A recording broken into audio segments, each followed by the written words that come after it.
নমস্কাৰ বন্ধুসকল, প্ৰজ্ঞান ইউনিভাৰ্ছ চেনেলত আপোনালোকক সকলোকে স্বাগতম জনাইছোঁ।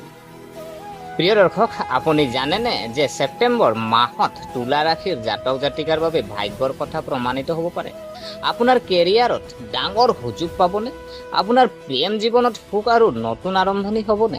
আজি আমি আপোনালোকক এই গোটেই মাহৰ জ্যোতিষীয় বিশ্লেষণ কৰিম। গতিকে পলম নকৰি আহকচোন ভিডিঅ'টো আৰম্ভ কৰোঁ। প্ৰিয় দৰ্শক, 2025 চনৰ ছেপ্টেম্বৰ মাহে তুলা ৰাশিৰ জাতক জাতিকাসকলৰ বাবে কঢ়িয়াই আনিছে মিশ্ৰিত ফলাফল। এই মাহত আপুনি ধৈৰ্য আৰু বিবেচনাৰে প্ৰতিটো ক্ষেত্ৰতে ভাৰসাম্য ৰক্ষা কৰিব লাগিব। কেতিয়াবা কৰ্মৰ চাপ বাঢ়িব আৰু কেতিয়াবা পৰিয়ালৰ দায়িত্বও আপোনাক ব্যস্ত কৰি ৰাখিব। প্ৰেমৰ সম্পৰ্কত ভুল বুজাবুজি হ'ব পাৰে, আনহাতে আৰ্থিক দিশত চিন্তাশীলভাৱে পদক্ষেপ লোৱাটো প্ৰয়োজনীয় হ'ব। তুলা ৰাশিৰ জাতক জাতিকাসকলৰ বাবে ছেপ্টেম্বৰ মাহটো কেনেকুৱা হ'ব সেয়া বিতংভাৱে জানো আহকচোন। প্ৰিয় দৰ্শক, প্ৰথমতে জানো আহক কেৰিয়াৰ আৰু চাকৰি। নিয়োজিত জাতক জাতিকাসকলৰ বাবে উত্থান পতনেৰে ভৰি পৰিব ছেপ্টেম্বৰ মাহ। মাহৰ আৰম্ভণিতে এলাহ পৰিহাৰ কৰক। যদি আপুনি বিলম্ব কৰে তেন্তে আপোনাৰ ছিনিয়ৰসকলে আপোনাৰ ওপৰত খং উঠিব পাৰে। প্ৰথম সপ্তাহতে কৰ্মক্ষেত্ৰত কিছুমান প্ৰত্যাহ্বান আহিব। সহকৰ্মী আচৰণো সহায়ক আৰু কেতিয়াবা বিৰোধী হ'ব পাৰে। ধৈৰ্য আৰু বুদ্ধিমত্তাৰে পৰিস্থিতি চম্ভালিব লাগিব। দ্বিতীয় সপ্তাহত হয়তো কেৰিয়াৰৰ সন্দৰ্ভত এটা ডাঙৰ সিদ্ধান্ত ল'ব লাগিব। এনে সময়ত নিশ্চয় শুভাকাংক্ষী বা কোনো জ্যেষ্ঠ ব্যক্তিৰ পৰামৰ্শ লওক। যদি আপুনি নতুন চাকৰি বিচাৰিছে তেন্তে ছেপ্টেম্বৰৰ দ্বিতীয় আৰু তৃতীয় সপ্তাহতে আপোনাৰ বাবে শুভ লক্ষণ কঢ়িয়াই আনিব পাৰে। মাহৰ শেষ দিনত কামৰ অগ্ৰগতি হ'ব আৰু আপোনাৰ কষ্টৰ সঠিক ফল পাবলৈ আৰম্ভ কৰিব। আপুনি পাৰিলে খৰখেদাকৈ চাকৰি সলনি কৰাৰ সিদ্ধান্ত নল'ব।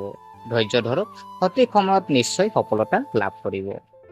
প্ৰিয় দৰ্শক, ব্যৱসায় আৰু আৰ্থিক যদি আমি অৱস্থা যদি চোৱা হয়, ব্যৱসায়ৰ সৈতে যিসকল আমাৰ জাতক জাতিকা আছে, বন্ধু বান্ধৱী আছে, তেখেতসকলৰ বাবে এই মাহটো স্বাভাৱিক হ'ব। আৰম্ভণিতে ব্যৱসায়ত স্থিতিশীলতা থাকিব, কিন্তু আয়ৰ বিশেষ বৃদ্ধি নহ'ব। মাজৰ অংশত অৰ্থাৎ দ্বিতীয় আৰু তৃতীয় সপ্তাহত খৰচ আয়তকৈ বেছি হ'ব পাৰে। অৰ্থাৎ হোৱা খৰচে আপোনাৰ আৰ্থিক অৱস্থাত প্ৰভাৱ পেলাব। অংশীদাৰিত্বৰে কাম কৰা যিসকল জাতক জাতিকা আছে তেখেতসকলে নিজৰ সংগীৰ সৈতে তৰ্ক বিতৰ্ক এৰাই চলিব লাগে। সৰু সৰু যিহেতু আপোনাৰ বিষয়ত ডাঙৰ ডাঙৰ বিবাদৰ সৃষ্টি হ'ব পাৰে। যদি আপুনি নতুন প্ৰজেক্ট বা চুক্তি আৰম্ভ কৰিব বিচাৰিছে তেন্তে মাহৰ তৃতীয় সপ্তাহৰ পিছৰ সময় আপোনাৰ বাবে অনুকূল হ'ব। আপোনাৰ যিহেতু আগন্তুক সপ্তাহত আৰ্থিক অৱস্থা ক্ৰমান্বয়ে আপোনাৰ পক্ষত আহিব আৰু পাৰিলে আপুনি এই মাহত ঋণ লোৱাৰ পৰা বিৰত থাকক আৰু অপ্ৰয়োজনীয় খৰচ নিয়ন্ত্ৰণ কৰক। নতুন আয়ৰ উৎস বিচাৰিলে আপোনাৰ বাবে উপকাৰী বুলি প্ৰমাণিত হ'ব। যদি পাৰিবাৰিক আৰু সামাজিক যদি জীৱন আমি চাওঁ, যিহেতু আপোনাৰ ছেপ্টেম্বৰ মাহটো, এই মাহটো পৰিয়াল দৃষ্টিকোণৰ পৰা উত্থান পতনেৰে ভৰি পৰিব। সৰু সৰু কথাক লৈ পৰিয়ালত মতানৈক্য হ'ব পাৰে। পিতৃ মাতৃৰ স্বাস্থ্যৰ যত্ন লোৱাটো গুৰুত্বপূৰ্ণ হ'ব। তৃতীয় সপ্তাহত ধৰ্মীয় ভ্ৰমণ বা পৰিয়ালৰ সদস্যৰ সৈতে কোনো পবিত্ৰ স্থান ভ্ৰমণলৈ আপোনাৰ সম্ভাৱনা থাকে। এই ভ্ৰমণে আপোনাৰ বাবে মানসিক শান্তি আৰু ইতিবাচক শক্তি কঢ়িয়াই আনিব। পৰিয়ালৰ যদি এজন সদস্যৰ সাফল্য ঘৰত সুখৰ পৰিৱেশ সৃষ্টি কৰিব। অৱশ্যে সম্পৰ্কত মধুৰতা বজাই ৰাখিবলৈ ধৈৰ্য আৰু নম্ৰতা গ্ৰহণ কৰিব লাগে।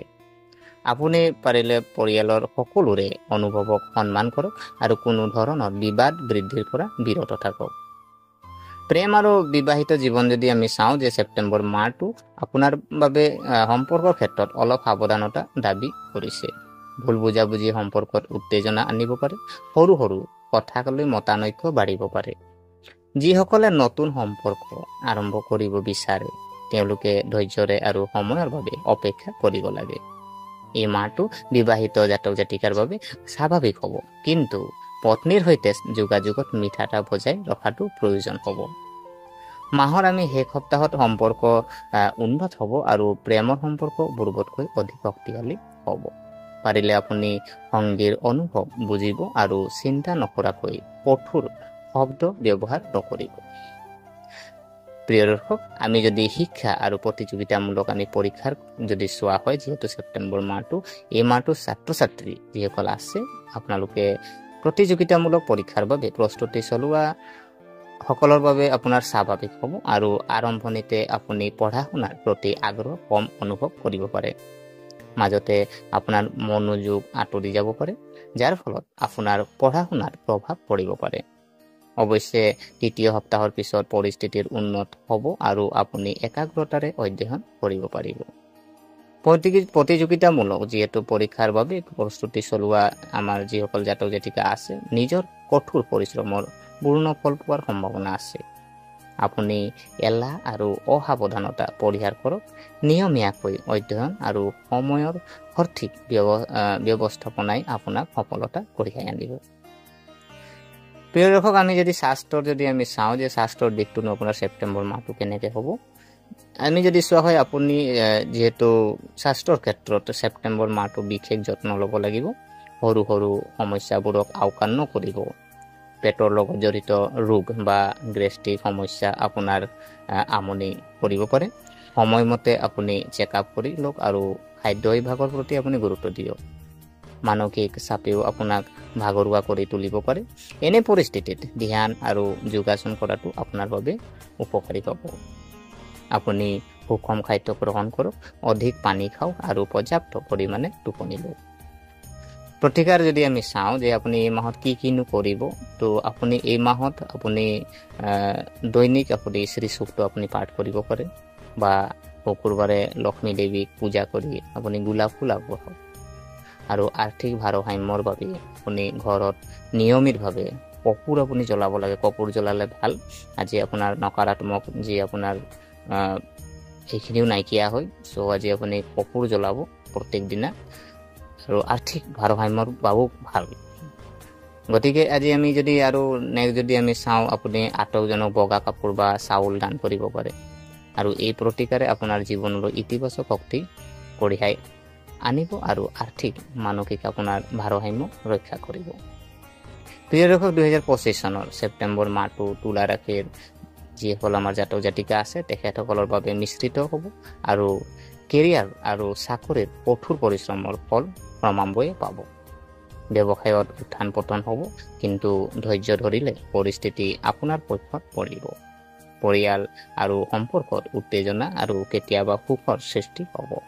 প্ৰেম জীৱনত ভুল বুজাবুজি পৰিহাৰ কৰি ধৈৰ্য বজাই ৰাখক। স্বাস্থ্যক একেবাৰে আওকাণ নকৰিব। মুঠৰ ওপৰত এই মাহত আপোনাক ধৈৰ্য, সংযম আৰু ভাৰসাম্যতাৰে আগবাঢ়ি যাবলৈ শিকাব। প্ৰিয় দৰ্শক, এয়া আছিলে যিহেতু ছেপ্টেম্বৰ মাহৰ আজি তুলাৰ ৰাশিৰ আজি বিস্তৃত ৰাশিফল। গতিকে আশা কৰিছোঁ আপোনালোকে ভিডিঅ'টো চাই ভাল পালে। যদি এই ভিডিঅ'ই আপোনাক কিঞ্চিত মানুহ লাভান্বিত কৰিছে তেনেহ'লে লাইক কৰিব আৰু শ্বেয়াৰ কৰিব ভিডিঅ'টো। আৰু যদি কমেণ্টত আপোনালোকে লিখিব জয় শ্ৰীৰাম, কমেণ্টত আপোনালোকে লিখিব। আৰু আমাৰ চেনেলটো যদিহে আপোনালোকে ছাবস্ক্ৰাইব কৰা নাই, অনুগ্ৰহ কৰি এনে ভিডিঅ' পাই থাকিবৰ কাৰণে আমাৰ চেনেলটো ছাবস্ক্ৰাইব কৰি ৰাখিব। আমাক উৎসাহিত কৰিব বুলি আশা থাকিলে আৰু পুনৰ লগ পোৱাৰ প্ৰতিশ্ৰুতিৰে আজিলৈ আমি বিদায় মাগিলোঁ। ধন্যবাদ।